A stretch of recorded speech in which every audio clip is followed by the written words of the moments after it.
આ કાજુ લાવ્યો છું ખાસ કલાકારો માટે, મસ્ત ખાવ, તમે ખાવ. સવાલ બહુ અઘરો પૂછ્યો મને તમે, પણ તમારો પ્રેમ આપતા રહેજો. મિત્રો વિક્રમ ઠાકોર વિશે એના વિવાદ વિશે ખજૂરભાઈ શું બોલ્યા તમે એ જો. વિવાદ ચાલી રહ્યો છે તો કલાકારોને લઈને વિવાદ ચાલી રહ્યો છે. જો હું કાળા તેડકાનું અત્યારે તેલ વેચું છું, બરાબર, એટલે મને તેલ વેચવા જો, કેમ કે અત્યારે તમને ખબર છે મંદી બહુ છે, એટલે હું તેલ વેચીશ તો થોડોક મારો ધંધો આગળ વધશે, ને ધંધો આગળ વધશે તો હું બે ચાર સારા ઘર બનાવી શકીશ. બાકી કલાકારોને તો હું એટલું જ કહીશ, એકબીજા મળીને રહ્યો. આ કાજુ લાવ્યો છું ખાસ કલાકારો માટે, મસ્ત ખાવ, તમે ખાવ. સવાલ બહુ અઘરો પૂછ્યો મને તમે, પણ તમારો પ્રેમ આપતા રહેજો. તમે ખાવ કાજુ, બસ આવી રીતે.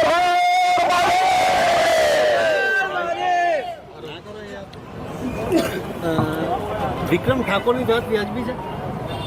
હા, હું એ જ કહું છું. હું અત્યારે તેલ વેચવામાં એટલો બીજું છું ને, આ પાછું કાજુ ખાવું પડશે.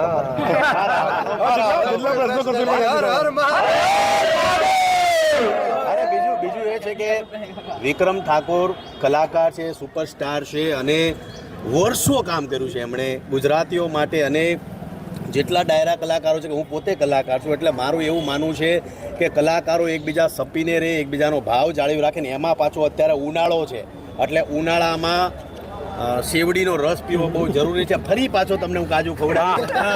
આ પ્રેમ જાળવી રાખો. આ મીડિયા વાળાને મારે કાજુ ખવડાવવા બહુ જરૂરી છે. જો તમે એમને બી ખવડાવવા પડે, બાકી ન રહી જાવ. હા, એ તમને બહુ ઉતાવળ છે. આ બધા પ્રેસ વાળાને ખવડાવવા પડે કાજુ. લ્યો ખાઓ. કાળા તડકાના રખડ્યા લોકો. હાલો બોલો અંબે માત કી. હેલો, આ બાકી રહી ગયા. તમે રહી ગયા એમ નો હાલે. એમ થોડું બે ખવડાવવા. બેસો, માઈક આલો ભાઈ.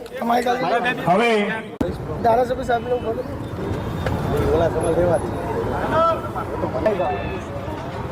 આજે ખાસ અહીંયા હું પાલનપુરમાં આવ્યો છું. ખજૂરભાઈનું પુત્ર સિંટેલ છે, એ લોન્ચ કરવા માટે આવ્યો છું. એટલે બસ તમારો પ્રેમ જાળવી રાખો, ખૂબ પ્રેમ રાખો. હંમેશા કહું છું થોડું ખાઓ પણ સારું ખાવ, એ ભાવ સાથે આગળ વધો.